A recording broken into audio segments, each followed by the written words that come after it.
अस्सलामु अलैकुम वरहमतुल्लाहि वबरकातुहू। बिस्मिल्लाहिर रहमानिर रहीम। अल्हम्दुलिल्लाहि रब्बिल आलमीन वस्सलातु वस्सलामु अला सय्यिदिल मुरसलीन नबियना मुहम्मद व अला आलिहि व सहबिहि अजमाइन। अम्मा बाद फ़क़द क़ालल मुअल्लिफ़ु रहिमहुल्लाहु तआला अल फ़स्लुस्सानी मफ़हूमु कलिमतिर रब्ब फ़िल क़ुरआन व सुन्नाह व तसव्वुरातिल उममिद दाल्लाह।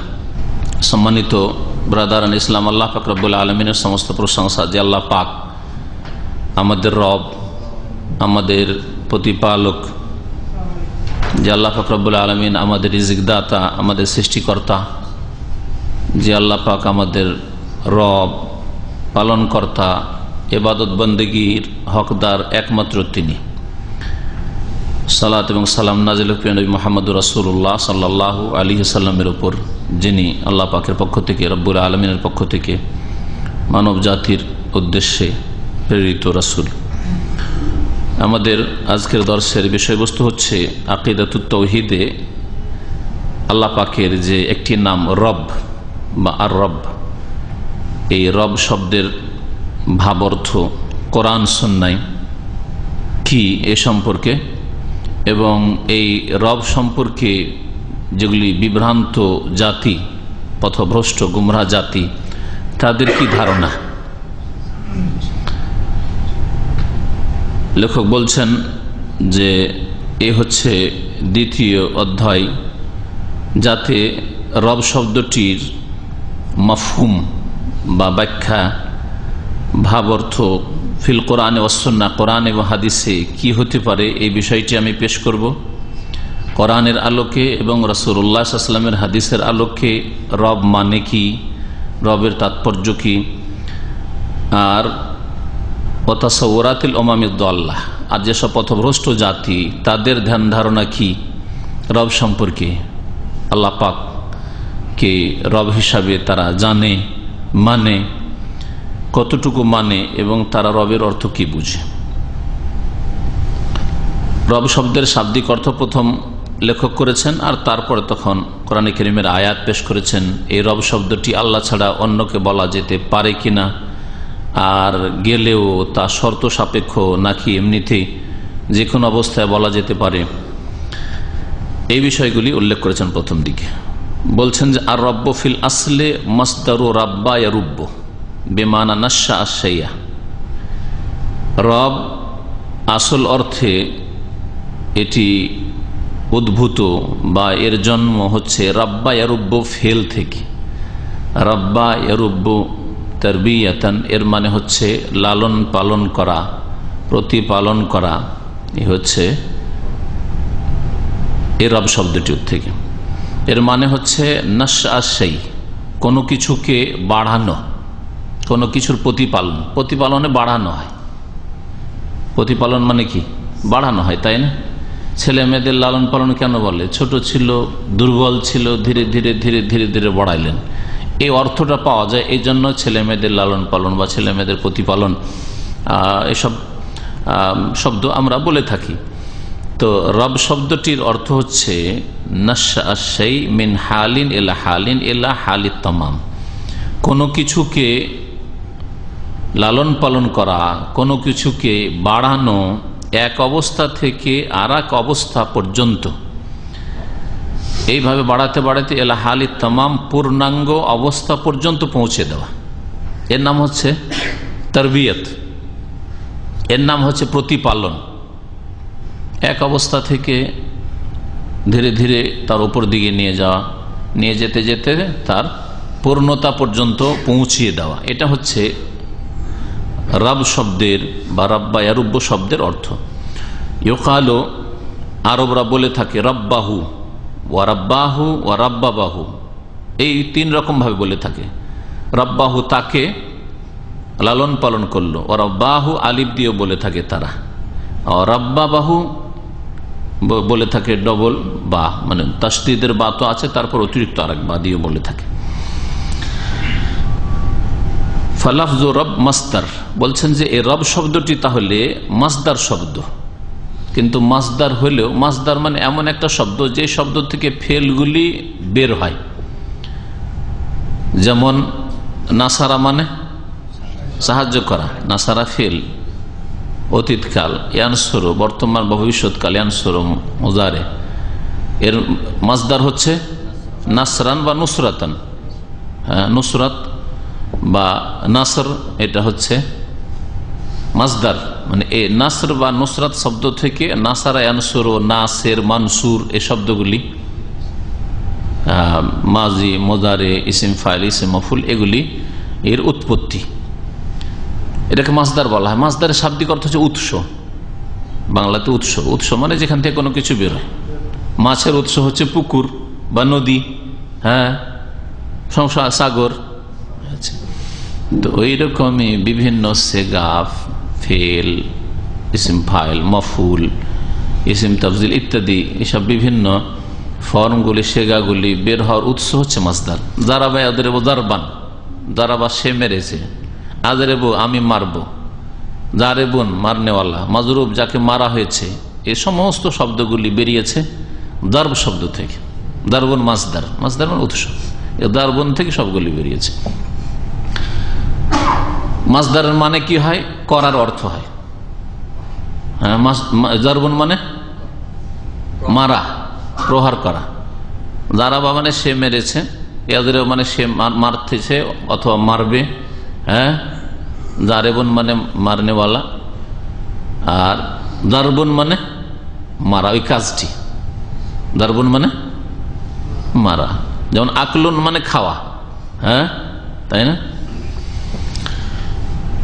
তো এইরকমই অর্থ মাসদারের হয়ে থাকে। তো রব্বুন মানে কি তাহলে? প্রতিপালন করা। রব্বুনের শাব্দিক অর্থ কি হবে তাহলে? মাসদার হলে প্রতিপালন করা। কিন্তু এই অর্থে কি রব শব্দটি আছে? প্রতিপালক বা পালনকর্তা, প্রতিপালনকারী, এই অর্থে হচ্ছে না। তাহলে মাসদার এখানে ইসিম ফাইলের অর্থে রয়েছে।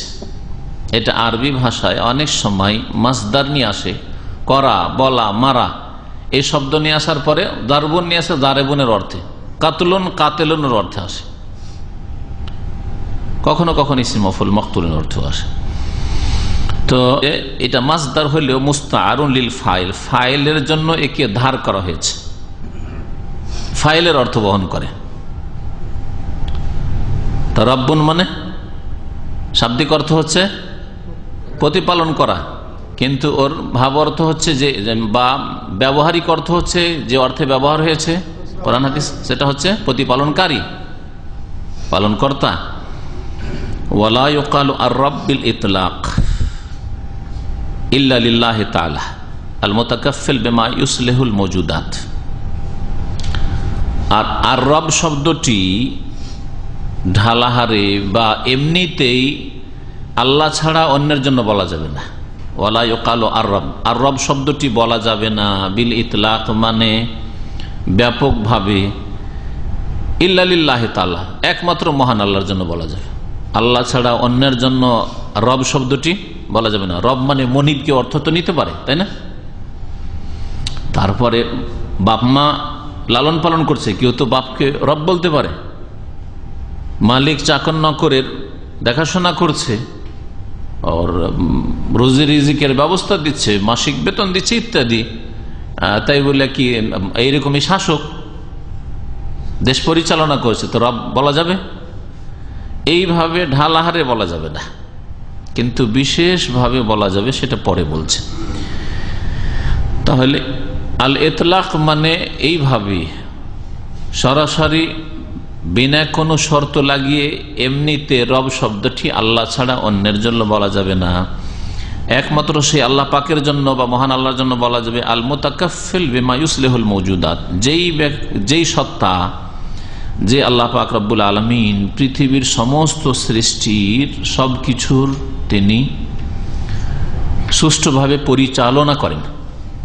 আসলাহ ইউসলিহু মানে আল্লাহ, মওজুদাত মানে যার ওজুদ আছে, অস্তিত্ব আছে। তো যা কিছুর অস্তিত্ব পৃথিবীতে আছে সবকিছু আল্লাহ পাক রব্বুল আলামিন পরিচালনা করেন। শুধু মানুষের নয়, শুধু প্রাণীর নয়, প্রাণী ছাড়াও আকাশ বাতাস যা কিছু আছে সবকিছুর আল্লাহ পাক রব্বুল আলামিন পরিচালনাকারী। তার ক্ষেত্রে রব শব্দটি বলা যাবে। রব বললে কি বোঝাবে তাহলে? আল্লাহ। যেমন না কওলিহি, যেমন আল্লাহ পাকের বাণী রব্বিল আলামিন, আলহামদুলিল্লাহ রব্বিল আলামিন, ফাতাবারাকাল্লাহু রব্বুল আলামিন। তো রব্বিল আলামিন বিশ্বজাহানের প্রতিপালক কে? একমাত্র আল্লাহ। আল্লাহ পাক আর ইরশাদ করেছেন রব্বুকুম ওয়া রব্বু আবাইকুমুল আউয়ালিন, আল্লাহ পাক তোমাদের প্রতিপালক এবং তোমাদের পূর্ববর্তী পূর্বপুরুষদের প্রতিপালক। রব্বু আবাইকুম তোমাদের পূর্বপুরুষদের, আল আউয়ালিন মানে যারা পূর্ববর্তী চলে গেছে দুনিয়া থেকে। ওয়ালা ইউকালু লিগাইরিহি ইল্লা মুদাফান মাহদুদান, আর আল্লাহ ছাড়া অন্যের জন্য রব শব্দটি বলা যাবে। এ সম্পর্কে কিন্তু হয়তো আপনাদের ধারণা নেই। আবার রব শব্দ আল্লাহ ছাড়া অন্যের জন্য কি করে বলা যেতে পারে?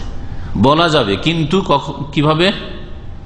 মুদাফান, সম্পৃক্ত করে, আর সীমিত অর্থে। মাহদুদান শুধু মোজাফান বলেন, এখানে তো রব্বুল আলামিন, রব্ব মোজাফ, আলামিন মোজাফেলে আরবি গ্রামারে, তো এখানে তো সম্পৃক্ত করা হয়েছে বিশ্বজাহানের রব, কিন্তু বিশ্বজাহান ব্যাপক। হ্যাঁ, সবকিছু রব আল্লাহ পাক রব্বুল আলামিন, এভাবে বলা যাবে না। কিন্তু বিশেষ একটা জিনিসের হ্যাঁ এভাবে বলা যাবে। তাই বলছেন ওয়ালা ইউকালু লিগাইরিহি, আল্লাহ ছাড়া অন্যের জন্য রব শব্দটি বলা যাবে না, কিন্তু বলা যাবে ইল্লা মুদাফান, এজাফত করে, মানে সম্পৃক্ত করে কোনো কিছুর সাথে, মাহদুদান সীমিত ভাবে। কামা ইউকালু, যেমন বলা হয়ে থাকে, আরবরা বলে প্রাচীন যুগ থেকে, জাহিলিয়াতের যুগেও বলতো, আর ইসলাম আসার পরেও বলা হয়েছে রব্বুদ্দারে, বাড়ির মালিক। এখানে রব মালিকের অর্থে ব্যবহার হয়েছে। দার মানে হচ্ছে বাড়ি, তো বাড়ির মালিক। মান রব্ব হাজার দার। নবী করিম সাল্লাল্লাহু আলাইহি সাল্লাম একবার দেখলেন যে একটা উট, সহিহ হাদিস, উট নবী সাল্লাল্লাহু আলাইহি ওয়াসাল্লাম দিকে এগিয়ে আসছে, আর চোখ দিয়ে ঝরঝর করে পানি বা অশ্রু প্রবাহিত হচ্ছে। এই হাদিস পশু প্রাণীর অধিকার সম্পর্কে আমার যে বক্তব্য আছে তাতে আমি পেশ করেছি এই হাদিসটা। তখন নবী করিম সাল্লাল্লাহু আলাইহি ওয়াসাল্লাম বলেছেন মান রব্ব হাযাল ইবল, এই উটের মালিককে। দেখেন, রব্ব হাযাল ইবল, এই উটের মালিককে। তাহলে উটের মালিক নবী সাল্লাল্লাহু আলাইহি কথা বলে, মান মালিক ও হাজার, মালিকও তো আল্লাহ পাকের নাম, তাহলে মালিক শব্দ চলছে, তো ওই রকমই রব চলতে পারে। মান রব্ব হাযাল ইবল, এই উটের রবকে মানে মালিককে, মনিবকে। রব্বুল ফারাস, আরবরা বলে ঘোড়ার মালিককে, ফারাস মানে ঘোড়া, রব্বুল ফারাস ঘোড়ার মালিক। যেমন হাদিস আছে রব্বুল এবেল, তেমন এখানে রব্বুল ফারাস ইয়ানি সাহেবহা, ঘোড়াওয়ালা বা বাড়িওয়ালা। বাড়িওয়ালা কে? জি, সাহেব মানে ওয়ালা, ব্যক্তি। ওয়ামিনহু কওলুহু তাআলা, আর এই রকমই হচ্ছে আল্লাহ পাক রব্বুল আলামিনের বাণী সূরা ইউসুফে রয়েছে। সূরা ইউসুফের দুটি আয়াতে আল্লাহ ছাড়া অন্যকে রব বলা হয়েছে, কিন্তু এজাফত করে, মানে সম্পৃক্ত করে কোন একটা জিনিসের সাথে বা এক ব্যক্তির সাথে, একটি কাজের ক্ষেত্রে, আর সীমিত অর্থে। আল্লাহ পাক রব্বুল আলামিন এই বাণী তারই অন্তর্ভুক্ত। হেকায়াতান ইউসুফ আলাইহিস সালাম, ইউসুফ আলাইহিস সালামের ঘটনা বর্ণনা করতে গিয়ে উযকুরনি ইনদা রাব্বিক, ইউসুফ আলাইহিস সালাম বলেছিলেন লোকদেরকে যে আমার কথা একটু আলোচনা করিও ইনদা রাব্বিক, তোমার মনিবের নিকটে, তোমার মালিকের নিকটে, যে আমি এইরকম জেলে আমি কি দোষটা করেছি, তো একটু যেন আমাকে ভুলে না যায়, কি দোষ করে আমি জেলে এসেছি, আসলে কি আমি অপরাধী না এমনি নির্দোষী মানুষ এইরকম জেলে আছি। উযকুরনি ইনদা রাব্বিক, তোমার মালিকের কাছে আমার কথা আলোচনা করিও। যারা ওই স্বপ্নের বিবরণ জিজ্ঞেস করেছিল, ফানসাহু শায়তানু যিকরা রাব্বিহি, কিন্তু শয়তান তাকে ভুলিয়ে দিয়েছিল। শয়তান ভুলিয়ে দিয়েছে, আর গিয়ে বলবে কেন ভুলে গেছে? যিকরা রাব্বিহি, তার মনিবের কাছে এই বিষয়টি স্মরণ করানো। এখানে রব বলা হইল, রব আল্লাহর ক্ষেত্রে এখানে বলা হয়নি। আল্লাহ কওলিন ফি তাফসিরিল আয়া, এই আয়াতের তাফসিরে যে একটি ব্যাখ্যা রয়েছে এর ভিত্তিতে এখানে রব বলা হয়েছে মালিককে বা শাসককে। ওয়া কাওলুহু তাআলা, এইরকমই মহান আল্লাহর বাণী, এটাও সূরা ইউসুফে রয়েছে আয়াত নম্বর 50। কি আছে তাতে? কালা ইরজে ইলা রব্বিক, আমি এমনি বেরিয়ে যাবো না জেল থেকে, দোষী থাকলাম, ঠিক আছে, জেল থেকে মুক্ত করে দেওয়া হলো, কিন্তু দোষী সাব্যস্ত থাকলাম, যে লোকটা জেল খেটে এসছে তার মানে দোষী আছে না, ওই রকমই জেল থেকে বেরোতে চাই। আজকালকার মানুষ হলে আমার বের হওয়ার দরকার, ন্যায্য পথে ছিল, তারপর ভুল স্বীকার করতে অসুবিধা নেই, ভুল স্বীকার করলাম বের হওয়ার জন্য না। একজন ইমানদার মানুষ কখনো সে যদি হক পথে থাকে কখনো সে পিছপা হবে না। কেন সে অন্যায় করেনি, অন্যায় স্বীকার করবে? তো ইউসুফ আলাইহিসসালাম কোনো অন্যায় করেনি, ও জুলাইখা অন্যায় করেছিল, মিথ্যা অপবাদ দিয়েছিল। যদি এইভাবে বেরিয়ে চলে যায়, ব্যাপারটা খোলাখুলি মানুষ জানলো না, তাহলে তো আমি অপরাধী থাকলাম, লোকেরা বলবে যে আরে ইউসুফ আর কিছু রটে তো কিছু বটে, বুঝলেন না? হয় না হয় কিছু হয়েছে, সেই জন্য তো জেল খেটে এসছে। না না, এটা চাই না। তাহলে ইরজি ইলা রব্বিক, তোমার মনিবের কাছে, মালিকের কাছে যাও, ফাসআলহু, আর তাকে জিজ্ঞাসা করো, মা বালুন নিসওয়া আল্লাতী কাত্তানা আইদিয়াহুন্না, ওই মহিলারা তাদের যে হাত, নিজের নিজের হাত কেটেছিল, কেন হাত কেটেছিল, রহস্য কি, আর ঘটনাটা আসলে কি, আমি কি আসলে অপরাধী? ইরজি ইলা রব্বিক, এক কথাই এই আয়াতগুলিতে রব কাকে বলা হয়েছে? মানুষকে বলা হয়েছে, শাসককে, ওয়াকাউল মালিককে বলা হয়েছে। ওয়াকাউলুহু তাআলা, মহান আল্লাহর বাণী, এটা সূরা ইউসুফের আয়াত নম্বর 41। আম্মা আহাদুকুম ফায়াসকি রাব্বাহু খুমরা, ওই যে স্বপ্নের বর্ণনা করে দিল তাদেরকে, দুইজন ছিল, তারা দুই রকম স্বপ্ন দেখেছিল, তাদের একজনকে বলল, তোমাদের দুইয়ের একজন এমন হবে, ফায়াসকি রাব্বাহু খামরা, সে নিজের মনিবকে, মালিককে মদ পান করাবে, মদ পেশ করবে, সেবা করবে। তখন মদ সেই যুগে, সেই যুগ ছিল প্রাচীন যুগে, ইউসুফ আলাইহিস সালামের জামানায়, তারা যে দিনের ওপর ছিল তাও বলা যাবে না যে সঠিক দিনের ওপর ছিল।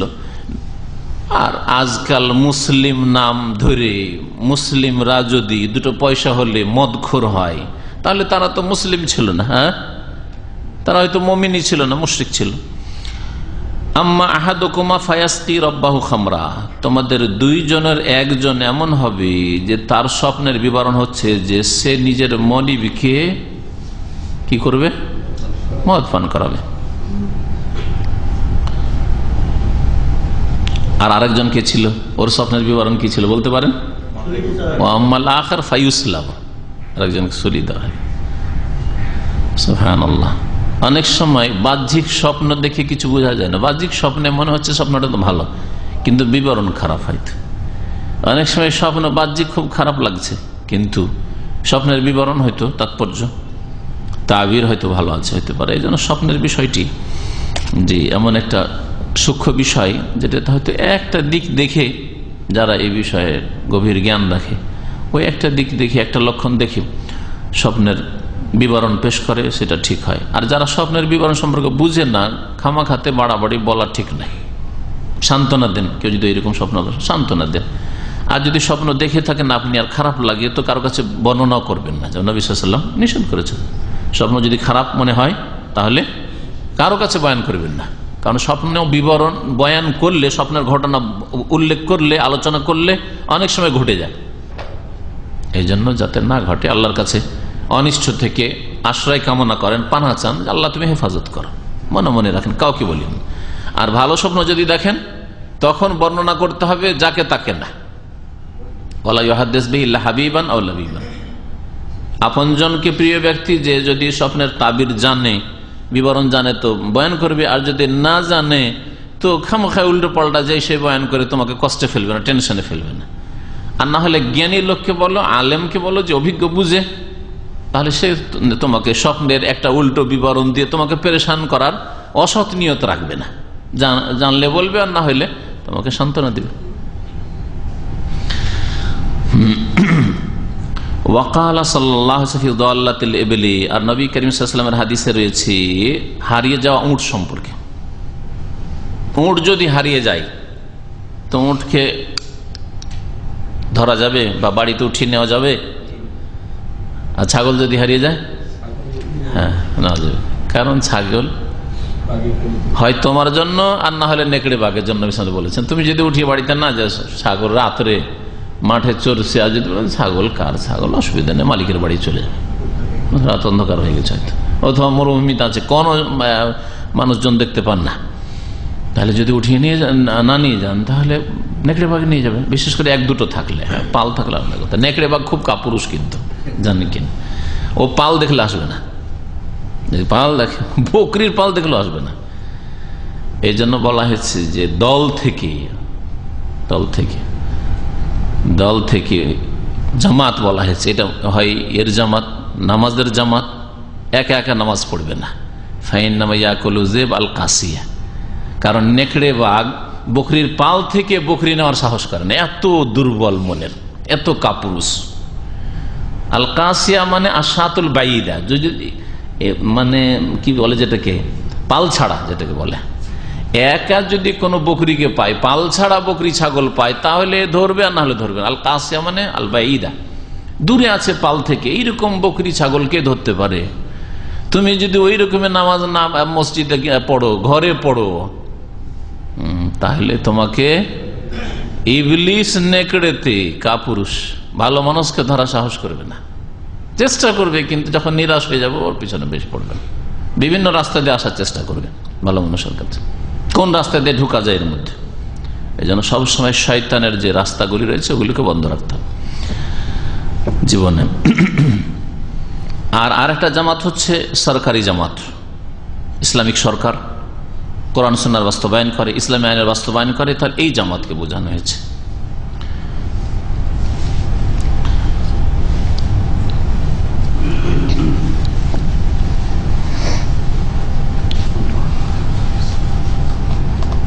তো উটের হারিয়ে যাওয়া উট সম্পর্কে নবী কারীম সাল্লাল্লাহু আলাইহি ওয়াসাল্লাম কি বলেছেন? হাত্তা ইয়াজিদাহা রাব্বাহা, ছেড়ে দাও, উট ধরবে না। একা একটা মরুভূমিতে উট দেখছেন, হারিয়ে যাওয়াই হবে মনে হয়, যাই নিয়ে যাই, উঠিয়ে না, নিয়ে যাওয়া যাবে না,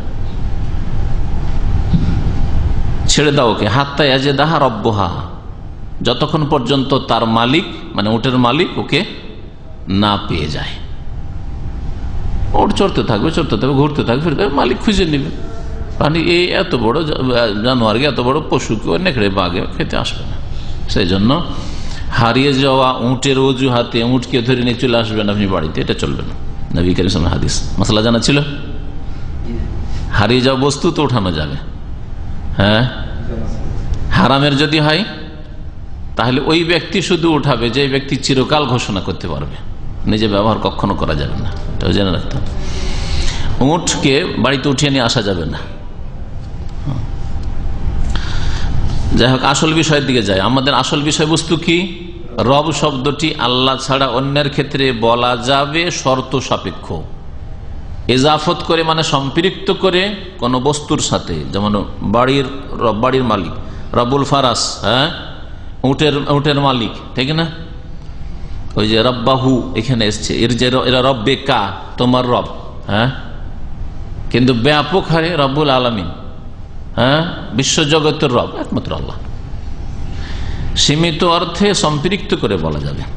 ফাতাবাইয়ানা বিহাযা, এই ব্যাখ্যা বিশ্লেষণ দ্বারা স্পষ্ট হইল যে আন্না রব্বা ইউতলাকু আলাল্লাহি মুআররাফান ওয়া মুযাফান, যে রব শব্দটি আল্লাহর সম্পর্কে বলা যাবে মুআররাফ আলিফ লাম দিয়েও, আর রব আল যুক্ত রব, আর রব, আর মুযাফান আর সম্পৃক্ত করেও বলা যাবে, যেমন রব্বুল আলামিন, হ্যাঁ, রব্বুল বাইত, বাইতুল্লাহর মালিক, হ্যাঁ, আল্লাহর ঘরের মালিক, কাবার মালিক কে? আল্লাহ পাক। কিন্তু আপনার বাড়ির মালিক আল্লাহ, আল্লাহ দান করেছেন, আল্লাহ দিয়েছেন, আল্লাহ সৃষ্টি করেছেন, সেই জন্য আল্লাহ পাক মালিক, আর আপনি মালিক যে আপনার অধীনে আছে, হ্যাঁ, আপনি সেটা খরিদ করেছেন অথবা বানিয়েছেন, এই অর্থে তো রব্বুর দ্বারা আপনাকে বলা যেতে পারে। ফায়ুকালু, আল্লাহ সম্পর্কে সুতরাং বলা যাবে আর রব্বু আও রব্বুল আলামিন আও রব্বুন নাস, মানব জাতির রব, মানব জাতির রব কোন মানুষকে বলা যাবে। ওয়ালা তুতলাকু কালিমাতুর রব আলা গায়রিল্লাহ ইল্লা মুযাফাতান, আর রব শব্দটি গায়রুল্লাহর জন্য, আল্লাহ ছাড়া অন্যের জন্য বলা যাবে না, তবে ইল্লা মুযাফা, সম্পৃক্ত করে আর সীমিত অর্থে। কথাটা মনে রাখবেন, আগে বলা হয়েছে। যেমন রব্বুদ্দার, ঘরের মালিক। রব্বুল মানজিল, বাসার মালিক, দ্বার আর দ্বার বাড়ি, কয়েকটা ঘর নিয়ে। আর মনজিল সাধারণত, যদিও ঘর মানে বাড়ির অর্থ ব্যবহার হয়, কিন্তু যেমন আজকাল আর একটা শব্দ আবিষ্কার করছে সাকান। সাকান মানে হচ্ছে বাসা। বাসা আর বাড়িতে যে আমরা পার্থক্য করছি, অনেক এলাকায় পার্থক্যটা আছে। ও রব্বুল এবেল, ওঠের মালিক। ও মানা রব্বিল আলমিন, আল্লাহ পাকের গুণ যে রব্বুল আলমিন, এর মানে কি? রব্বুল আলমিনের অনেক অর্থ রয়েছে, ব্যাপক অর্থ। এই খালে কহম, বিশ্বজাহানের সৃষ্টিকর্তা, রবের শাব্দিক অর্থের সাথে মিলান। যিনি সৃষ্টি করেছেন, না থেকে হাই নিয়ে এসছেন, তাই না? অস্তিত্বহীন অবস্থায় ছিল, অস্তিত্বে নিয়ে এসছেন, তারপরে ধীরে ধীরে ধীরে কমজোর দুর্বল থেকে ধীরে ধীরে ধীরে ধীরে ধীরে বাড়িয়েছেন। তাহলে রবের যে শাব্দিক অর্থটা পাওয়া যায় না সৃষ্টিতে, সৃষ্টি করায়। এই জন্য রব মানে হচ্ছে তাদের সৃষ্টিকর্তা। ও মালিকহুম, তাদের মালিক, মালিকই বাড়ায়। ও মুসলিহুম, তাদের পরিচালনাকারী। ও মুরাব্বিহিম, তাদের প্রতিপালনকারী। বে নিয়ামিহি, তার নিয়ামত সমূহ দ্বারা। আল্লাহ পাকের অসংখ্য নিয়ামত রয়েছে, যে নিয়ামতগুলি দিয়ে আল্লাহ পাক রব্বুল আলমিন প্রতিপালন করছেন। আল্লাহ পাক রব্বুল আলমিন আমাদের পালন কর্তা। মুরাব্বিহিম বে নিয়ামিহি, তার নিয়ামত দিয়ে। চিন্তা করুন কত নিয়ামত রয়েছে। আর এই নিয়ামতগুলির কোনো একটি দুটি যদি না থাকে, তাহলে অচল, গাড়ি অচল জীবনের, তাই না? অচল, সুস্থতা নেই, বাতাস নেই, খাদ্য নেই, খাদ্য আছে পানীয় নেই। সুবহানাল্লাহ। কালকে এক ভাই বলছেন যে ওর আব্বা অসুস্থ, আল্লাহ যেন শেফা দান করে আমাদের। তিনি ভাই এখানে থাকেন, বলছে শুধু সমস্যা কি? সমস্যা হচ্ছে যে ব্রেন পর্যন্ত ব্লাডটা ঠিকভাবে সার্কুলেশন হচ্ছে না। সবকিছু ঠিক আছে, কথা বলছে, কিন্তু অশান্তি। বলছে আমি খুব শ্বাসকষ্ট, আর আমি বাঁচব না। কেন? বলছে যে যে শরীর থেকে যে রক্তটা যাতায়াত করেছে, এটা ব্রেন পর্যন্ত ঠিকভাবে, যেইভাবে যতটা পরিমাণ পৌঁছা উচিত ঠিকভাবে পৌঁছেছে না। সেটা সুবহানাল্লাহ। আল্লাহ পাকের নিয়ামত নয় এটা? যে নর্মাল ভাবে যেখানে যতটা লাগে ব্লাড সার্কুলেশন ততটা হওয়াটা, এটা আল্লাহ পাকের নিয়ামত নয়? তাহলে কত এরকম নিয়ামত আছে চিন্তা করুন তো দেখি। আপনার সুগারের পরিমাণটা ঠিক যতটা লাগে ততটা শরীরে লাগবে না? লাগবে না? কম হইলে লো। এখানে একটা ছেলে মারা গেছে, একটা হোটেলে সামনে চাকরি করতো, আমাদের বাংলাদেশি ছেলে, গিয়েছে ওষুধ নিয়ে আসার জন্য। বলছে ছুটি নিয়ে গেছে, যে ওষুধ গত বছর ঘটনা। ক্লিনিকে গিয়েছে আর ফিরে আসেনি। হয়েছে কি, রাস্তাতে মানে সুগার এত লো হয়েছে ওখানে পড়ে গেছে, মরে গেছে ওখানে। সুবহানাল্লাহ। হসপিটালে উঠে নিয়ে গেছে। 2 দিন 3 দিন ওর ভাই আছে, আপন ভাই, খোঁজাখুঁজি করে 2-3 দিন পরে হসপিটাল থেকে টেলিফোন কেমন করে এসছে যে এখানে ছিল, যে আমাদের কাছে মৃতদেহ। সুবহানাল্লাহ। ওটা যদি বেশি হয়ে যায় সমস্যা। এটা কি আল্লাহ পাকের নিয়ামত নয়? এরকম কত নিয়ামত আছে, আপনি চিন্তা করেন। মোটা খায়, মোটা বুঝে এক শ্রেণীর লোকেরা মনে করছে আল্লাহ পাক রব্বুল আলমিনের নিয়ামত, ভাই মোটা ধরে নিল। সুস্থ যদি ধরেও নিয়ামত, সুস্থ থাকা, খেতে পাওয়া, চাকরি থাকা, হ্যাঁ, নিরাপত্তা থাকা না। সুবহানাল্লাহ। ওয়াইন তাউদ্দু নিয়ামাতাল্লাহ, যদি গণনা শুরু করে শেষই করতে পারবে না। লা তুহসুহা, শেষই করতে পারবে না। আর যারা কাফের মুনাফিক, তারা তো এতেও বিশ্বাসী না, সব প্রাকৃতিক। ওরা প্রাকৃতিক ভাবে জন্মেছে, আর প্রাকৃতিক ভাবে তাদের লালন পালন হয়েছে, আর প্রাকৃতিক ভাবেই তারা মরে, আর প্রাকৃতিক ভাবে তার নেতৃত্ব পায়, ধন সম্পদ পায়, সব প্রাকৃতিক। নাস্তিক বেদিনদের কাছে লানাহুল্লাহ, আল্লাহ পাকের লানত তাদের উপর, অভিশাপ তাদের উপর।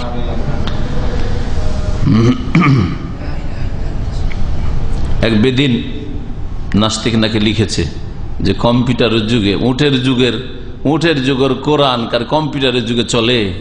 সুবহানাল্লাহ। লানাহুমুল্লাহ, আল্লাহর লানত তাদের উপর, আল্লাহ পাকের অভিশাপ এদের উপর। আল্লাহ ধ্বংস করুক, আল্লাহ পাক মুসলিম দেশগুলিকে এইরকম নাস্তিক থেকে পাক করুক।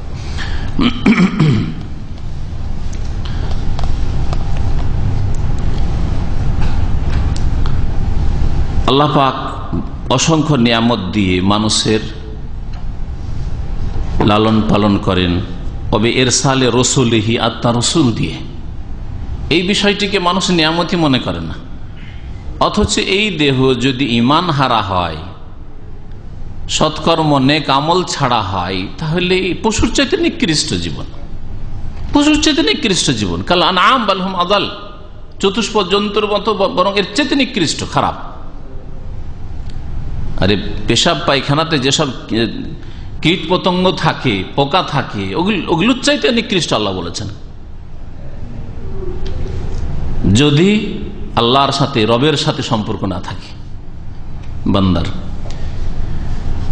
ওবের সালে রসুল, তো আল্লাহ পাক যে রাসূল পাঠিয়েছেন আর রাসূলের প্রতি ঈমান নিয়ে আসার তৌফিক দান করেছেন, রাসূলের নিয়ে আসা দিনকে গ্রহণ করার তৌফিক দান করেছেন, তার প্রতি যথাসাধ্য আমাদেরকে চলার আমরা চেষ্টা করছি, এই যে মন মেজাজ দিয়েছেন, ঈমান দিয়েছেন, এটা আল্লাহ পাকের বড়ই নিয়ামত। ওয়া ইনজালি কুতুবিহি, আল্লাহ পাক যে কিতাব নাযিল করেছেন, যা দিয়ে আল্লাহ পাক সঠিক রাস্তা দেখিয়েছেন, কি করতে হবে কি করতে হবে না, কি করলে পাপ হবে, কি করলে নেকি হবে, কি করলে জান্নাত যেতে পারবো, কোন পথে থাকলে সেটা সরল পথ হবে, জান্নাতের পথ, আর কোনটা জাহান্নামের পথ। আল্লাহ যদি কিতাব নাযিল না করতেন, কোরআন কারীম যুগে যুগে আগের কিতাবগুলি যদি আল্লাহ নাযিল না করতেন, তাহলে সে আগের জাতিরা পশু জাতি নিকৃষ্ট হয়ে দুনিয়া থেকে চলে যেত। আর কোরআন কারীম নাযিল হলে কিয়ামত পর্যন্ত বিশ্বের মানুষ যারা হিদায়াত হয়েছে তারাও এই পোকা মাকড় আর নিকৃষ্ট প্রাণীর চাইতে নিকৃষ্ট হয়ে দুনিয়া থেকে বিদায় নিত। তো আল্লাহ পাকের কত বড় নিয়ামত, রাসূল দিয়ে আর কিতাব দিয়ে আল্লাহ পাক আমাদেরকে হিদায়াত দান করেছেন, বলেন আলহামদুলিল্লাহ। ওয়া মুজাজিহিম আলা আমালিহিম, এবং আল্লাহ পাক তাদেরকে প্রতিদান দেবেন তাদের আমল অনুপাতে, তাদের কর্ম হিসাবে, তাদের কর্মের উপর আল্লাহ পাক যে মানব জাতিকে আল্লাহ বদলা দেবেন, এটা আল্লাহ পাক রব্বুল আলামিনের নিয়ামত। এটা হচ্ছে রব্বুল আলামিনের অর্থ, যিনি লালন পালন করেন, যিনি প্রতিপালন করেন, যিনি পালনকর্তা, যিনি বিধান দিয়েছেন, যিনি রাসূল পাঠিয়েছেন, যিনি কিতাব নাযিল করেছেন, যিনি অসংখ্য নিয়ামত দিয়েছেন, তিনি যদি বদলার ওয়াদা না করতেন, সৎকর্মশীল লোকেরা তোমরা তোমাদের সৎকর্মের বদলা পাবে, আশ্বস্ত, দুনিয়ায় পাই না পাই আল্লাহর কাছে পাবো, আজকে জুলুম করবে পাবো। অসৎ লোকেরা সতর্ক সাবধান হইতেন, অসৎ লোকেরা শুনে রাখো, যা করছো আল্লাহ পাকের কাছে বদলা পাবে। এর মাধ্যমে কত অসংখ্য মানুষের সংশোধন হচ্ছে। এই যে আল্লাহ পাকের কাছে জান্নাতের আশা, বদলা, ভালো বদলা পাবো ভালো আমল করলে, আর সতর্ক হওয়া, যদি পাপ করি তাহলে কঠোর শাস্তি পেতে হবে, জাহান্নাম আল্লাহ তৈরি করে রেখেছেন, বদলা দেবেন আল্লাহ, ছাড়বেন না। জুলুম করি তাহলে, শিরক করি তাহলে, ইবাদত বন্দেগী না করি আল্লাহ পাকের তাহলে, মানুষের হক নষ্ট করি তাহলে কত মানুষ এভাবে সতর্ক হচ্ছে, তাই না? তো আল্লাহ পাক রব্বুল আলামিন যে রব, এর অর্থে এতগুলি কথা শামিল। কাল আল্লামা ইবনুল কাইয়িম রাহিমাহুল্লাহ তাআলা, ইমাম ইবনুল কাইয়িম রাহমাতুল্লাহ বলছেন, ফাইন্না রুবুবিয়াতা তাকতাজি আমরাল ইবাদি ওয়া নাহিয়াহুম ওয়া জাযাআ মুহসিনিহিম বিইহসানিহি ওয়া মুসিইহিম বিইসাআতিহি। তিনি বলছেন আল্লাহ পাকের রুবুবিয়াত, প্রভুত্ব সম্পর্কে, যে আল্লাহ যে রব, এই আল্লাহর রব হওয়াটা দাবি করে এই বিষয়ের, তাকতাজি, আল্লাহর রব হওয়ার দাবি হচ্ছে কি, আমরাল ইবাদ ওয়া নাহিয়াহুম, বান্দাদেরকে আল্লাহ পাক নির্দেশ দেবেন। কারণ যিনি সৃষ্টিকর্তা, যিনি তাদের মালিক, যিনি তাদের পরিচালনাকারী, যিনি তাদের রিজিক দাতা, তার ছাড়া আর অন্য কারো নির্দেশ চলবে নাকি? ওয়া নাহিয়াহুম, নিষেধাজ্ঞা কার চলবে? যিনি রব তার। ওয়া নাহিয়াহুম ওয়া জাযাআ মুহসিনিহিম, তাদের সৎকর্মশীলদের বদলা দেওয়া, যেই আল্লাহ পাক সৃষ্টি করেছেন, বদলা আবার অন্য কেউ দেবে নাকি? হ্যাঁ, ভালো মানুষদেরকে ভালো বদলা, সৎকর্মশীলদেরকে ওই আল্লাহ দেবেন যিনি সৃষ্টি করেছেন, যিনি রিজিক দিয়েছেন, যিনি তাদের প্রতিপালন করেছেন, বিইহসানিহি, তাদের সৎকর্মের, ওয়া মুসিইহিম বিইসাআতিহি, যারা তাদের খারাপ কাজ করেছে তাদেরকে আল্লাহ পাক রব্বুল আলামিন তাদের খারাপ বদলা দেবেন, অর্থাৎ শাস্তি দেবেন। হাযিহি হাকিকাতুর রুবুবিয়া, এই হচ্ছে রুবুবিয়াতের মানে আল্লাহ পাক রব্বুল আলামিনের পালনকর্তা বা প্রতিপালক হওয়ার তাৎপর্য, হাকিকত বা মর্মকথা। হাকিকত মানে মর্মকথা। গোমরা জাতিগুলি রব সম্পর্কে কি ধারণা রাখতো, এ সম্পর্কে লেখক বলছেন 2 নম্বরে মাফহুম কালিমাতির রব ফি তাসাউরাতিল উমামিদ দাল্লাহ, পথভ্রষ্ট জাতিদের কাছে বা তাদের ধারণায় রব শব্দটির ব্যাখ্যা কি বা তার অর্থই বাকি। খালাকাল্লাহুল খালক মফতুরিন আলা তাওহীদ, লেখক বলছেন যে আল্লাহ পাক মানুষকে সৃষ্টি করেছেন এমন ফিতরাত বা প্রকৃতি দিয়ে যাতে তৌহিদ রয়েছে, আল্লাহর একত্ব রয়েছে।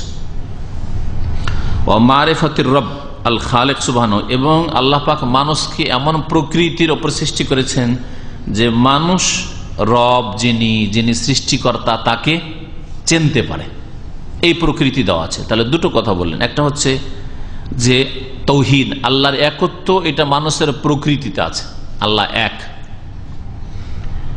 এই বিষয়টি। আর আল্লাহ পাক সৃষ্টিকর্তা, আল্লাহ পাক রব, এবং তাকে জানার মনের কামনা চাহিদা, তাকে জানতে হবে, তার সম্পর্কে জানতে হবে, এই বিষয়টি মানুষের প্রকৃতিতে আছে। কামা কালা তাআলা, যেমন আল্লাহ পাক রব্বুনা বলেছেন, এর দলিল হিসাবে আয়াত পেশ করতে ফাআকিম ওয়াজহাকা লিদ্দীন হানিফা, হে নবী তুমি তোমার মুখমণ্ডলকে সোজা করো সেই দিনের উদ্দেশ্যেই, লিদ্দীন যেই দিন আল্লাহ নাযিল করেছেন, হানিফা একগ্র চিত্তে সোজা হয়ে, হানিফা মানে সমস্ত দিক থেকে মুখ ফিরিয়ে নিয়ে আল্লাহমুখী হয়ে যাও, ফিতরাত আল্লাহ, এই হচ্ছে আল্লাহ পাক রব্বুল আলামিনের সৃষ্টি, আল্লাহ পাক রব্বুল আলামিনের ফিতরত, মানে আল্লাহ এর ওপর মানুষের সৃষ্টি করেছে। আল্লাতী ফাতারান নাস আলাইহা, যেই ফিতরাত, যেই প্রকৃতির ওপর আল্লাহ পাক মানব জাতিকে সৃষ্টি করেছেন, এই দিন, আর যেই দিনের মূল হচ্ছে তৌহিদ, এর ওপর মানুষকে আল্লাহ পাক কি করেছেন, সৃষ্টি করেছেন। লা তাবদীলা লিখালকিল্লাহ, আল্লাহ পাকের সৃষ্টিতে কোনো রদবদল নেই, অর্থাৎ কোনো রদবদল করবে না তোমরা। আল্লাহ তৌহিদের উপর সৃষ্টি করেছেন, আল্লাহ মানুষের মধ্যে প্রকৃতি রেখেছেন যে রবকে, মালিককে চেনবে, এতে তোমরা বিকৃতি ঘটাবে না। ওয়াকালা তাআলা, মহান আল্লাহ আরো ইরশাদ করেছেন, ওয়াইজ আখাযা রাব্বুকা মিন বানি আদম মিন যুহুরিহিম যুররিয়াতাহুম ওয়া আশহাদাহুম আলা আনফুসিহিম আলাস্তু বিরাব্বিকুম ক্বালু বালা শাহিদনা, মানব জাতিকে আদম আলাইহিস সালামকে সৃষ্টি করার পরে আল্লাহ পাক রব্বুল আলামিন আদম আলাইহিস সালামের পিঠ থেকে কি নিয়েছিলেন, সবগুলি আত্মাকে গ্রহণ করলেন, আর নেওয়ার পরে তাদেরকে জিজ্ঞেস করেছিলেন, আলাস্তু বিরাব্বিকুম, আমি কি তোমাদের প্রতিপালক নই, আমি কি তোমাদের সৃষ্টিকর্তা নই? সকলেই বলেছিল আত্মার জগতে, কি বলেছিল, বালা, হ্যাঁ, শাহিদ না, আমরা সাক্ষী দিচ্ছি। আল্লাহ পাক ইরশাদ করেছেন, ওয়াইজ আখাযা রাব্বুকা মিন বানি আদম মিন যুহুরিহিম যুররিয়াতাহুম, স্মরণ করো যখন তোমার প্রতিপালক, হে নবী তোমার প্রতিপালক নিয়েছিলেন, গ্রহণ করেছিলেন, মিন বানি আদম, আদম সন্তান থেকে, মিন যুহুরিহিম তাদের পৃষ্ঠদেশ থেকে, যুররিয়াতাহুম তাদের সন্তানদেরকে, আদম আলাইহিস সালামের পৃষ্ঠদেশ থেকে তাদের সন্তানগুলিকে আল্লাহ পাক গ্রহণ করলেন। ওয়া আশহাদাহুম আলা আনফুসিহিম, আর তাদের কাছ থেকে তাদের সম্পর্কেই সাক্ষী নিয়েছিলেন, সাক্ষী গ্রহণ করেছিলেন তাদের কাছ থেকেই, তাদের সম্পর্কে, কি বলে, আলাস্তু বিরাব্বিকুম, আমি কি তোমাদের প্রতিপালক নই। লাইসা থেকে লাস্তু, ওয়াহিদ মুতাকাল্লিমের সিগা, লাস্তু লাসনা, মানে কি, আমি কি তোমাদের রব নই, সৃষ্টিকর্তা নই, রিজিক দাতা নই। কালু, তখন তারা কি বলেছিল, বালা, হ্যাঁ অবশ্যই, শাহেদ না, আমরা এর সাক্ষী দিচ্ছি। মানুষ আমরা সকলেই সাক্ষী দিয়েছি, আবার অধিকাংশ মানুষ কি করে ভুলে গেছে, আল্লাহ একত্ব স্বীকার করে আবার কেউ শিরক করেছে, অধিকাংশ লোক মুশরিক, আর কিছু লোক আছে মুলহিদ মানে নাস্তিক, আর অল্পই কিছু লোক আছে যারা মুমিন মুওয়াহিদ। তো এই যে আমরা হ্যাঁ বলেছি, স্বীকার করেছি, আবার ভুলে গেছি, বলতে পারে না মানুষ। এই 50-60 বছরের জীবনে জাগ্রত অবস্থায় যা ঘটেছে তার অনেক কিছু ভুলে গেছে, না বললেন না, অনেক ঘটনা, সুবহানাল্লাহ, এই মাত্র অল্প বয়স আমাদের, তাতেই অনেক কথা স্মরণ করায়। কখনো হয়তো যে আপনি অমুক জায়গায় গিয়েছিলেন, অমুক জায়গায় ছিলেন, মনেই নেই ওখানে গিয়েছিলাম, 10 বছর 15 বছর আগের ঘটনা হয়তো মনে নেই। তারপরে দেখা সাক্ষাতের ব্যাপারে, আপনার সাথে অমুক জায়গায় জেদ্দায় দেখা হয়নি, মক্কায় দেখা হয়নি, একসাথে হজ করলাম না, আর কিছুই মনে নেই, চিনতেই পারছেন না, পারছেন,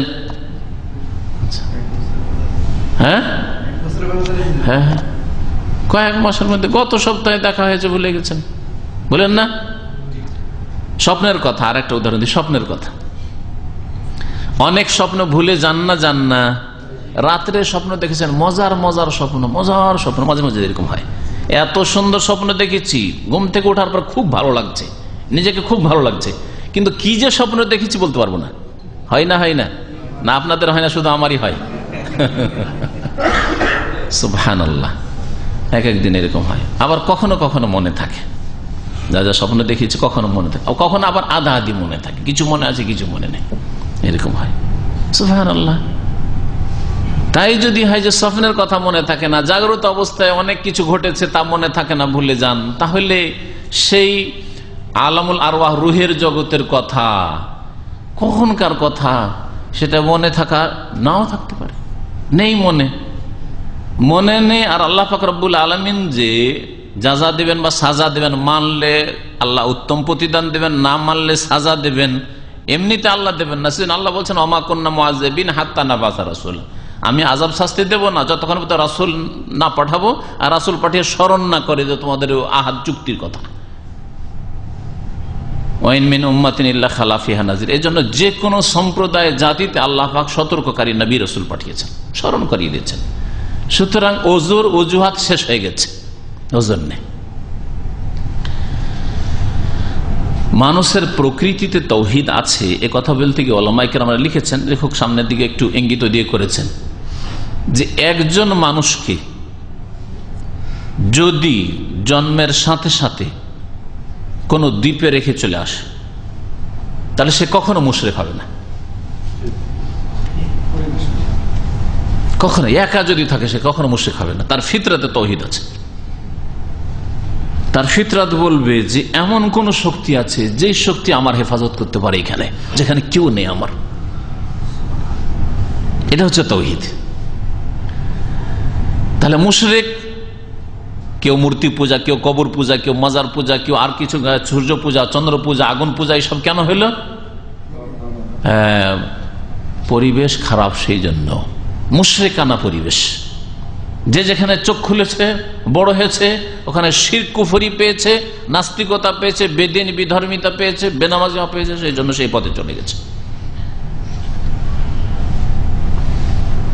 ফাল ইকরারু বিরুবুবিয়াতিল্লাহি ওয়াত তাওয়াজ্জুহু ইলাইহি আমরুন ফিতরি। লেখক বলছেন, সুতরাং জেনে রাখবে যে আল্লাহ পাকে রুবুবিয়াতের অঙ্গীকার করা, ওয়াত তাওয়াজ্জুহু ইলাইহি, এবং সেই অভিমুখী হওয়া, আল্লাহমুখী হওয়া, আমরুন ফিতরিয়ুন, এটা প্রাকৃতিক বিষয়, মানুষের নেচারে আছে। ওয়াশিরকু হাদিসুন তারিউন, আর শিরকটা হচ্ছে নতুন আশা। হাদিস মানে নতুন, শিরকের উদ্ভব হচ্ছে নতুন, শিরকের উদ্ভব ঘটেছে। শিরক আসলে ছিল না, প্রকৃতির শিরক ছিল না, হাদিস এটা পয়দা হয়েছে। হাদিস মানে কোনো কিছু ঘটা, এই জন্য দুর্ঘটনাকে, অ্যাক্সিডেন্টকে হাদিস বলছেন আজকালকার আরবিটা। আরবরা কি বলছে যদি কোথাও অ্যাক্সিডেন্ট হয়তো? হাদিস, হাওয়াদিস, বহু বচন। তারিউন মানে যেটা ছিল না আর হঠাৎ করে এসেছে, তারি। এই জন্য এমার্জেন্সিকে তাওয়ারি লেখা আছে হসপিটালগুলোতে গিয়ে দেখবেন, দেখেছেন এমার্জেন্সি বা অ্যাম্বুলেন্সও লেখা থাকে, অথবা আপনার এমার্জেন্সি গেট কোনো বিল্ডিং এ দেখবেন তাওয়ারি লেখা আছে। হ্যাঁ, এরোপ্লেনের দেখবেন এমার্জেন্সি গেটে লেখা আছে, জি, আমাদের লিস্টে লেখা আছে, এই দেখছেন না, তারি অনের বহুবচন তাওয়ারি, তারিয়াতুনের। তো তারি, তাহলে শিরক হচ্ছে নতুন আশা, আসলে শিরক ছিল না মানুষের অন্তরে, মানুষের প্রকৃতিতে। আর তারে সেটা এসে গেছে পারিপার্শ্বিক অবস্থার কারণে। ওয়াকাদ কালা নবী সাল্লাল্লাহু আলাইহি ওয়াসাল্লাম, নবী সাল্লাল্লাহু আলাইহি ওয়াসাল্লাম এই মর্মেই তো বলেছেন, কুল্লু মাউলুদিন ইউলাদু আলাল ফিতরা, প্রত্যেক নবজাত সন্তান জন্মায় কিসের ওপর? ফিতরাতের ওপর, তার প্রকৃতি তৌহিদের উপর। এই ফিতরাতের ব্যাখ্যার জন্য ভাষ্যকারগণ করেছেন ইসলাম, কারণ ইসলাম হচ্ছে তৌহিদ। ইসলাম মানে না যে নামাজ পড়ি, রোজা রাখি, হজ করি, আর নেকির কাজ করি, আল্লাহ পরকালে বিশ্বাসী, কিন্তু আবার কবর মাজার পূজা করে, নাম তো ইসলাম নয়। আসলে ইসলাম মানে হচ্ছে তৌহিদ। প্রথম হচ্ছে একত্ব, ইসলামে একমাত্র একত্ব আছে, দুনিয়ার কোন ধর্মে একত্ব নাই, সবগুলিতে বহুত্ববাদ, অনেকের উপাসনা, অনেকের পূজা। প্রত্যেক শিশু জন্মায় ইউলাদু আলাল ফিতরাহ, ইসলামের ফিতরাতের উপর, মানে একত্রের উপর, এক ও একক আল্লাহ। মানুষ বাপ দুটো কইতে রাজি না, বলবে মা দুটো বলতে রাজি না। আরে 3 বছর 4 বছর বাচ্চা বলেন যে তোর আর একটা মা আছে, না নেব না, শুনেছেন? জি জি, মানতে রাজি না, নেবে না, দেশে প্রকৃতি। তাহলে বাপ মার সৃষ্টিকর্তা, সমস্ত মানুষের সৃষ্টিকর্তা, রব্বুন নাস, মালিকুন নাস, ইলাহুন নাস যিনি আল্লাহ পাক রব্বুল আলামিন, তার তাওহীদ মানুষের ফিতরাতে অন্তরে মজবুত হয়ে রয়েছে, কিন্তু সেটাকে খারাপ করে দেয় কারা? আবাওয়াহু, তার মাতা পিতা, ইউহাউয়েদানেহি, ওই শিশুকে যদি মাতা পিতা ইয়াহুদি হয় তাহলে ইয়াহুদি বানিয়ে দেয়, আও ইউনাসসিরানেহি, আর খ্রিস্টান হলে তাকে খ্রিস্টান বানিয়ে দেয়, আও ইউমাজ্জিসানেহি, আর মজুস অগ্নিপূজক হলে অগ্নিপূজক বানিয়ে দেয়, হিন্দু হলে আও ইউহান্নেদানেহি, হিন্দু বানিয়ে দেয়। এটা হাদিস নয়, আমি বানিয়ে বললাম, হাদিসে এতটুকু আছে। কারণ নবী করিম সাল্লাল্লাহু আলাইহি ওয়াসাল্লামের কাছাকাছি যে ধর্মগুলি ছিল নবী সাল্লাল্লাহু আলাইহি ওয়াসাল্লামের জামানায়, ইহুদি, মদিনায় ইহুদি, খ্রিস্টান আশেপাশেও এই আরব উপদ্বীপেই ছিল খ্রিস্টান, যেমন নাজরানে ছিল, আর এদিকে সামদেশে ছিল, আর মজুস ইরানে ছিল কাছেই, এই জন্য এদের কথা উল্লেখ করেছেন। আর মজুস বলে অন্যান্য পূজা আর পূজারী যারা মুশরিক, হিন্দু যেমন বা অন্য বৌদ্ধ, তাদের দিকে ইঙ্গিত করে দেওয়া হয়েছে। ফালাউ খুল্লিয়াল আবদু ওয়া ফিতরাতুহু লাত্তাজাহা ইলা তাওহীদ, এই কথাটি একটু আগে বললাম। বলছেন সুতরাং যদি বান্দাকে ছেড়ে দেওয়া হয়, অফিতরাত, আর তার ফিতরা, তার প্রকৃতিকে ছেড়ে দেওয়া হয়, যে তোমার যেটা সিদ্ধান্ত তুমি গ্রহণ করো, আর এর জন্য আবার লালিত পালিত হচ্ছে মুশরিক সমাজে, তাহলে হবে না। হ্যাঁ, কবর পূজারীদের মাঝে লালন পালন হচ্ছে, আর ওকে যদি বলেন যে তোমাকে ছেড়ে দিলাম, তোমাকে কোনটা ভালো লাগছে, কবর মাজার পূজার ধর্ম নাকি না কবর মাজার পূজার নেই, তো কি বলবে ও? তো প্রকৃতি ওখানে লালন পালন হয়ে বিকৃত হয়ে গেছে। এই জন্য বান্দাকে তার ফিতরাত ছেড়ে দেওয়া হয়, মানে একা যদি কোথাও রাখা, কোন মানুষের সংস্পর্শে আসেনি, মুহিদেরও আসেনি আর মুশরিকেরও আসেনি, তার ফিতরাতের উপর ছেড়ে দেওয়া হয়েছে। তাহলে লেখক বলছেন লাত্তাজাহা ইলা তাওহীদ, অবশ্যই অবশ্যই সে ঝাঁপিয়ে পড়বে আল্লাহর একত্বের দিকে, তাওহীদের দিকে, যে আল্লাহ এক। ওয়া কাবিলা দাওয়াত রাসূল, আর রাসূলদের দাওয়াতকে অবশ্যই গ্রহণ করবে। এই পারিপার্শ্বিক বাধাগুলি যদি না থাকে তাহলে সারা বিশ্ব আল্লাহর প্রতি ঈমান নিয়ে আসবে। আজকাল যারা অমুসলিম মুসলমান হতে চায় না, তাদের অজুহাতগুলি শুনেছেন? ভারতের হিন্দু বা বৌদ্ধ, খ্রিস্টান অথবা নেপালিগুলো দেখা যায় কি বলে, মুসলমান হলে অসুবিধা আছে, বাপ মা আমার অসন্তুষ্ট হয়ে যাবে। হ্যাঁ, আমি বিয়ে করেছি, আমার স্ত্রীকে জানি না, জিজ্ঞেস করতে হবে, অসন্তুষ্ট হয়ে যেতে পারে, আমার সামাজিক সমস্যা দেখা দিতে পারে, তাই না? ধন সম্পদ, বাপ মার অনেক ধন সম্পদ আছে, বঞ্চিত করে দেবে। দেখেন, দিন জানার পরেও জানছি যে ইসলামটা তোমাদের ভালো বলে, অনেক হিন্দুরা বলে, অনেক মুশরিক কাফেররা বলে ইসলাম ধর্ম সত্যি ঠিক, কিন্তু পারছি না, বিভিন্ন কারণ থাকতে পারে, নেতৃত্ব অনেক সময়। রোম সম্রাট যে কাইসার, সে ইসলাম গ্রহণ করেনি, কিন্তু কি বলেছিল যে আল্লাহর কসম করে বলছি, যদি আমি সুযোগ পেতাম মুহাম্মদের কাছে পৌঁছতে পারবো সাল্লাল্লাহু আলাইহি সাল্লাম, তো লাগাসাল তো আনকাদমাইহি, তার 2 পা আমি নিজে হাতে ধুয়ে দিতাম। সুবহানাল্লাহ, 2 পা আমি ধুয়ে দিতাম। বারবার করে চুমন দিচ্ছেন নবী সাল্লাল্লাহু আলাইহি ওয়াসাল্লাম, চিঠিটাকে বারবার করে চুমন দিচ্ছেন আর কেঁদে ফেলছেন। আর তারপরে যখন হইচই করতে লাগলো এসব কথা শুনে, যারা সব মন্ত্রী আর নেতারা ছিল, তখন তো দেখলো যে ব্যাপার সবার খারাপ, এই কথাটি আমার মনে হয় রাজত্ব যাবে। বলছেন না, তোমাদের পরীক্ষা করছিলাম, যে তোমাদের কাছে যেই সেই এইরকম খবর নিয়ে আসলে হঠাৎ করে ধর্ম বদলে দেবে নাকি তোমাদের ধর্ম তোমরা অটল, তোমাদের একটু পরীক্ষা নিচ্ছিলাম, দেখলাম যে আছো তোমরা নিজের ধর্মের উপর মজবুত, এইরকমই হওয়া উচিত। নেতৃত্বকে টিকিয়ে নিল, কিন্তু বেশি দিন আর টিকলো না। নবী সাল্লাল্লাহু আলাইহি ওয়াসাল্লামের শেষ জামানার চিঠি 9ম হিজরিতে, আর মাত্র 2.25 বছর, আবু বকর সিদ্দিক রাদিয়াল্লাহু তাআলা আনহু নবী সাল্লাল্লাহু আলাইহি ওয়াসাল্লামের জামানায় 1.5 বছর, তাহলে 3, 4, 5টা বছর গিয়েছে ওমর রাদিয়াল্লাহু তাআলার জামানায়, তো রোম সাম্রাজ্যের পতন ঘটলো, মুসলিমদের হাতে চলে আসলো। তার রাজত্ব টিকলো কি? এটা ভ্রম আসলে, যে আমার দুনিয়া টিকে যাবে, আমার এই হবে, এই লাভ হবে, ওই লাভ হবে, আর যদি ধর্ম চেঞ্জ করি আর দিন ইসলাম যদিও ঠিক কবুল করিনি তাহলে সমস্যা হবে, আর কবুল না করি তো সমস্যা হবে না। না, সমস্যা যা হওয়ার অবশ্যই হবে, বরং আসল সমস্যা সেখানে আছে, শিরক কুফরিতে আসল সমস্যা আছে, সেখানে আসল বালা মুসিবত আছে। যদি মানুষকে তার ফিতরাত প্রকৃতির উপর ছেড়ে দেওয়া হইতো তাহলে তৌহিদের দিকে ঝাঁপিয়ে পড়তো, রসুলগণের দাওয়াত কবুল করতো, আল্লাযী জাআত বিহির রাসূল, যেই দাওয়াত নিয়ে, তৌহিদ নিয়ে, রিসালাত নিয়ে, আখিরাত নিয়ে, আল্লাহর প্রদত্ত বিধান নিয়ে রসুলগণ এসেছেন, ওয়ানাজালাত বিহিল কুতুব, আর যা নিয়ে কিতাব নাজল হয়েছে, সমস্ত কিতাব, তাওরাত, ইনজিল, জবুর, ফুরকান, কোরআনুল কারীম, সবকিছুর মৌলিক বিষয় হচ্ছে আল্লাহ পাকের তৌহিদ, একত্ব, আল্লাহ পাকের ইবাদত বন্দেগী একমাত্র, আখিরাত, পরকাল হিসাব দিতে হবে, জবাবদেহি করতে হবে, সৎকর্মশীলদেরকে আল্লাহ সম্মানিত করবেন, অসৎদেরকে, মুশরিকদেরকে লাঞ্ছিত অপদস্থ করবেন, তাদের জন্য জাহান্নাম তৈরি করে রেখেছেন। নবী রসুলগণ এসেছেন সকলে তৌহিদের দাওয়াত নিয়ে, এই বিষয়গুলি কি এক বিষয় নয়? জান্নাত, জাহান্নাম, তাকদীর, এগুলি হচ্ছে মৌলিক বিষয়। ওয়াদাল্লাত আলাইহিল আয়াতুল কাউনিয়া, আর যার প্রমাণ পেশ করে সৃষ্টিগত নিদর্শনগুলি, আল্লাহ পাকের সৃষ্টিগত যতগুলি আয়াত দলিল প্রমাণ রয়েছে সেগুলি স্পষ্ট প্রমাণ করে যে আল্লাহ একক। আল্লাহ পাক রব্বুল এই বিশাল পৃথিবী সৃষ্টি করে এমনিতে ছেড়ে দেননি যে খাও দাও মौज কর আমোদ ফুর্তি কর আর চলে যাও, পাপী পাপ করে চলে গেল, তার কেউ খোঁজ খবর নেওয়া হলো না, আর তার কোনো হিসাব হলো না, আর একটা লোক সৎকর্মশীল লোক জুলম অত্যাচার বরদাস্ত করে নির্যাতিত হয়ে চলে গেল, তার নিজের হক ন্যায্য হক পেল না, এটা কোনোদিন হইতে পারে না।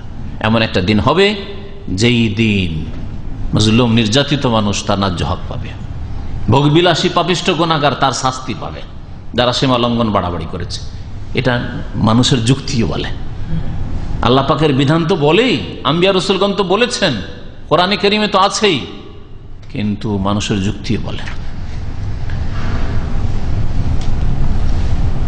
আল্লাহ পাকের সৃষ্টিগত নিদর্শনগুলি প্রমাণ করে যে আল্লাহ একক। কেমন করে? আগে সামনে ওই জিনিসগুলি আসবে, সুতরাং এক একটা করে এখনই বর্ণনা করে দিলে আগের আলোচনাগুলির স্বাদও থাকবে না, আর আবার কথাও লম্বা হয়ে যাবে। পৃথিবীতে গোলযোগ দেখা দিত, তাই না? যদি এক আল্লাহ যদি না হতেন, একাধিক রব হইতো, আল্লাহর শরীক থাকতো, তাহলে পৃথিবীতে কখনো না কখনো গোলযোগ দেখা দিত।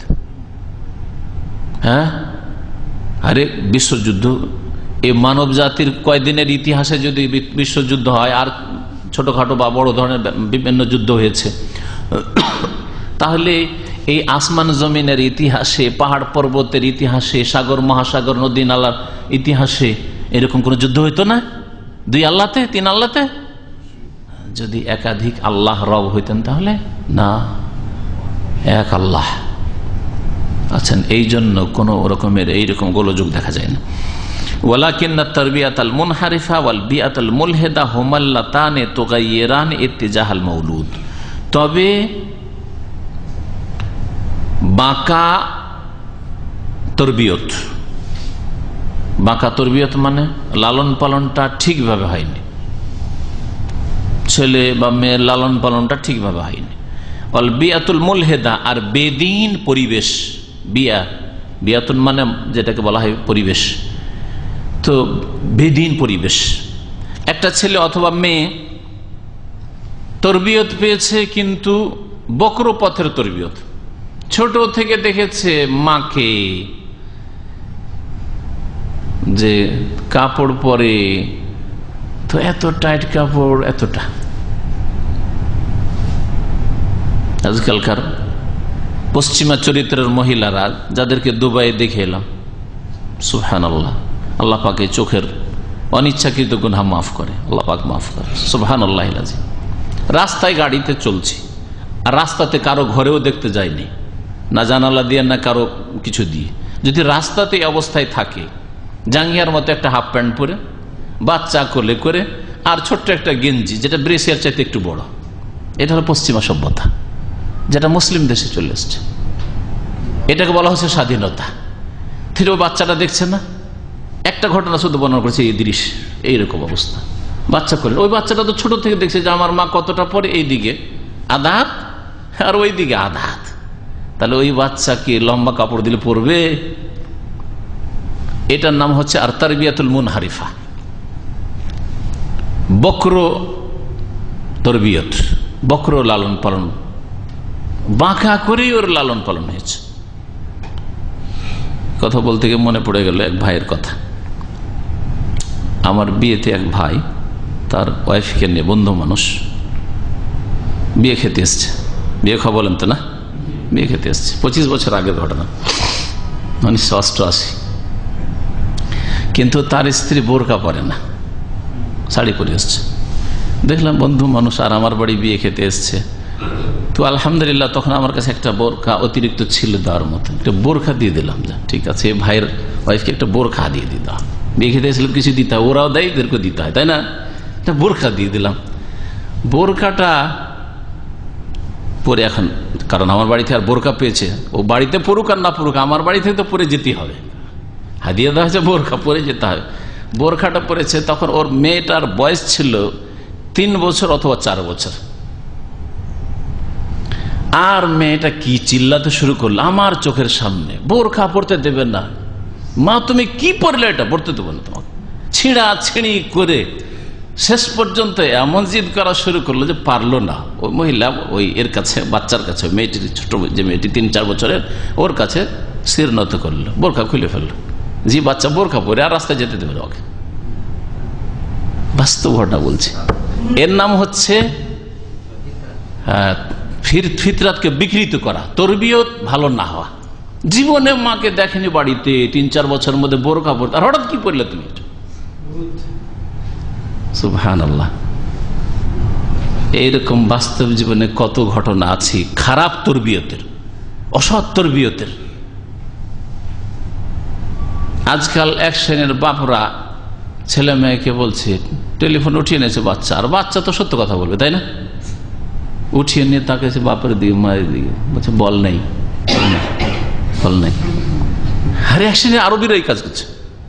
আস্তাগফিরুল্লাহ ওয়া আতুবু ইলাইহি। একজন হুজুরের কথা শুনলাম, তো বিশ্বাস হয়নি, আল্লাহ জানে, কিন্তু যে বলছে সে একবারে কসম করছে, বলছেন নাই মাফি। আর তারপরে ও টাকা পাবে নাকি গরজ আছে ওর, ও বাইরে ও বসে আছে, ও যায়নি। কিছুক্ষণ পরে নামাজের টাইম হয়েছে আর বেরিয়ে চলে এসছে। 2টো ঘটনা এরকম আছে, আর 2টোই আবার হুজুরদের ঘটনা। আশ্চর্য। এইরকম যদি হুজুর হয় তো জাতির কি তরবিয়ত করবে? নিজের ছেলে মেয়েদের তরবিয়ত যদি এত খারাপ হয় তো জাতির কি তরবিয়ত করবে, জাতিকে দেবে কি? ওই ভাই নিজে বর্ণনা করেছে, টাকা পাবো কয়েক বছর থেকে দিচ্ছে না, আচ্ছা, আর সন্ধ্যাবেলা আসর থেকে মাগরিব ডিউটি করে সেই লোক থাকে। ও ঠিক আছে, টেলিফোনে যেমন ল্যান্ড টেলিফোনে, তো টেলিফোনে বলেছে যে না নেই, নেই যখন বলেছে একটু দূরে গিয়েও দাঁড়িয়ে আছে। যেমন মাগরিবের আজান হয়েছে, আর একটা লোকের আসরের ঘটনা, কয়েক বছর আগের ঘটনা বলছি, এইখানকার দামামের ঘটনা, বেরিয়ে এসছে। যেমনই বেরিয়ে এসছে, নামাজ পড়তে মুসল্লি গিয়ে সামনে ধরেছে, সালাম আলাইকুম, টাকাটা দেন। তো বলছে যে চলেন নামাজটা পড়িনি। বলছে আগে টাকা দেন, পরে নামাজ পড়বেন। আগে টাকাটা আমার দেন, আমি দাঁড়িয়ে আছি, পরে নামাজটা পড়বেন।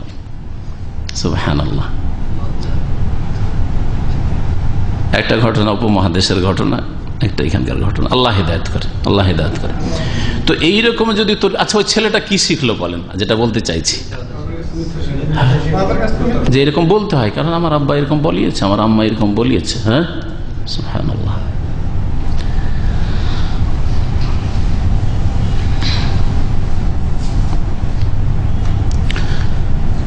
তো তাই লেখক বলছেন যে খারাপ তরবিয়ত যদি হয়, প্রতিপালন যদি খারাপ হয়, যে কোনো দিক থেকে খারাপ, লেবাস পোশাকের দিক দিয়ে হোক, আকীদার দিক থেকে হোক, এবাদতের দিক দিয়ে হোক, এবাদতের দিকে ছেলে মেয়ে আপনাকে আর আপনার স্ত্রীকে ফলো করবে, আপনি যদি নামাজ না পড়েন, ছেলে মেয়েকে নামাজ পড়তে বললে হবে? ছেলে মেয়ে তো বড় হয়েছে, দেশে আমার বাপ আমাদের সামনে বিড়ি সিগারেট খায়, আজানে কামত হয়ে গেল, জামাত হয়ে গেল, নামাজ পড়তে গেল না, ও শিখছে না এগুলো? ভালো মনে থাকছে ওর, কেমন মনে থাকছে এটা পরীক্ষা করার জন্য আজকাল বাচ্চাদের আপনার মোবাইল নাড়াটা যদি আপনার ভালো করে যদি এ সম্পর্কে আইডিয়া থাকে যে মোবাইল সম্পর্কে কত পাকা আজকালকার 2-3 বছরের বাচ্চারা কিছুই পড়তে পারেন না, তারপরে কোনটার পরে কোনটা, কোনটার পরে কোনটা, কোনটার পরে কোনটা খুলতে হবে সবকিছু খুলে দিচ্ছে। যেইভাবে মোবাইল মনে রাখছে ওইভাবে আপনার চরিত্র, আপনার কথা, আপনার কাজ মনে রাখছে। আমার আব্বা কি করতো? নামাজ পড়তো না, বিড়ি সিগারেট খেত না। ছেলেটা 15 বছর বয়সে বিড়ি খাওয়া শুরু করে, এই বেয়াদব তুই কি খাস? সে আব্বু আপনার তো 40-50 বছর বয়সে আপনাকে দেখেছি খেতে। বলবে না, এই চল নামাজ পড়তে চল, পড়বো যান বা যাও আসছি পড়বো। কেন? ও জানে যে 40 বছর বয়সে আমার বাপ নামাজ পড়তো না, আমার তো বয়স এখন 15 বছর। কোথা থেকে তরবিয়ত হবে? এইরকম হাদিস ওয়ালা হারাজ যত বলবেন। আজকাল বাপ মায়েরা ছেলে মেয়েকে খারাপ করছে,